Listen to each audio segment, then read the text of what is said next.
Жаратылыстану сабағы. Балалар, біз бүгін жер және ғарыш бөлімін бастаймыз. Бүгінгі сабақтың тақырыбы күн жерге қалай әсер етеді. Бүгін сендер күн мен айдың қаншалықты маңызды екенін білетін боласыңдар. Бізге әдеттегідей Айсұлу мен Қуаныш қонаққа келіпті. Екеуі мынандай сөздерге келісіп қалды. Айсұлу айтады: күн ол жерді айналады дейді. Ал Қуаныш болса, керісінше, жер күнді айналады дейді. Сендер қалай ойлайсыңдар, балалар? Әрине, жер күнді айналады. Ендеше Қуаныштың жауабы дұрыс екен. Енді балалар, мынау суреттерге қарап, осы суреттердің ең бірінші әріптерін айтсаңдар, қандай сөз шығады? Әрине, күн деген сөз шығады екен. Біз бүгін жаңа сабақта күн және айдың қандай екенін танитын боламыз. Бірінші, кәнекей күнмен танысайық.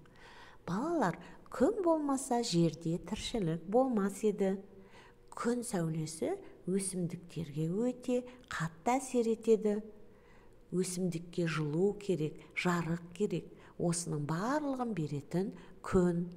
Ал егер өсімдіктер болмаса, онымен қоректенетін жануарлар да болмайды.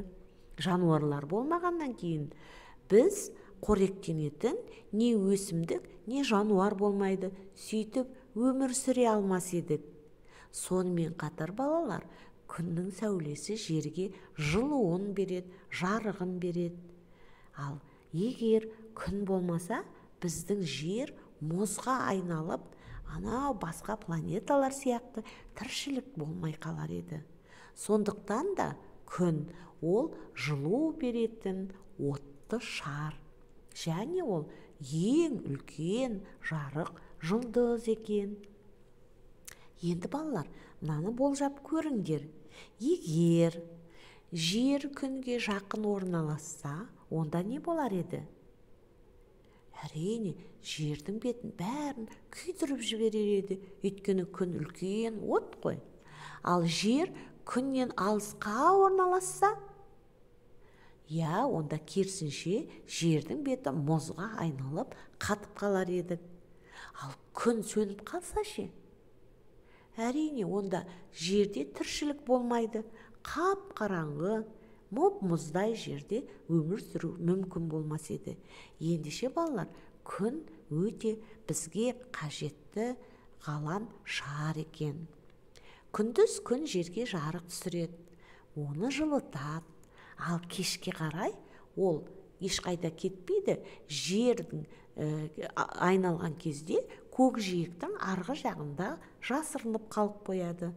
Қараңғы түсіп, бізде түн болады. Сол кезде бізге ай келеді. Енді аймен танысайық, балалар.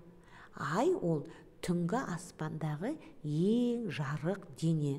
Бірақ ол күн сияқты жарық шығармайды. Ол тек қана күннің сәулесі түнде айға шағылысады. Сол кезде бізге ай жанып тұрған сияқты аппақ боп көрінеді. Сондықтан да ол ай жарқырап тұрады. Ай бізге жерге ең жақын орналасқан дене. Сондықтан оны жердің табиғи серігі деп атайды. Жер айды өзіне тартады. Жер қозғалған кезде ай жермен бірге қозғалады. Сөйтіп ол күнді жермен бірге айналады екен. Енді балалар, суретке қараңдар, міне. Күн бір орнында тұрады, ал жер күнді айналады. Сонымен қатар жермен бірге ешқашанда қасынан қалмай ай қоса айналып бара жатыр. Себебі ол ай жердің серігі екен. Ал айда балалар, жарық, жылу бар ма? Әрине жоқ. Ол тек қана күнге шағылысып қана бізге жарық боп көрінеді екен. Ал оған баратын болса, ол өте мұздай 160 градусқа дейін жететін салқындығы бар, ешқандай тіршілік көзі жоқ дене екен. Балалар, сендер білесіңдер ме? тасбақалар айды ең бірінші зерттеп келген екен. Тасбақамен бірге ғарыш кемесіне өсімдіктер, жәндіктер және балдырларды, түрлі тұқымдарды жіберген екен. Міне осылай айды ең алғаш айналып ұшып келген тасбақа екен. Енді Қуаныш былай дейді: айдың арқасында біз күнтізбе жасадық дейді. Ай біздің көңіл күйімізге әсер етеді. Рас па балалар? Әрине рас. Біз айға қарап 12 айды күнтізбеге белгіледік. Сонымен қатар әрбір айда бізде көңіл күйіміз өзгереді.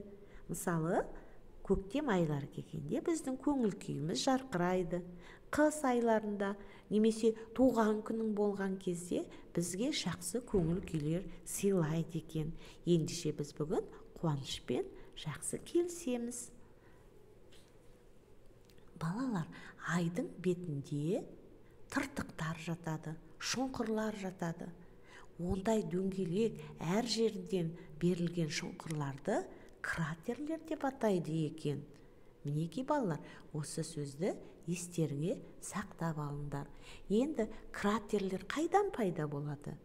Онда әртүрлі аспан денесінде метеориттер құлайды, ол үлкен тас сияқты.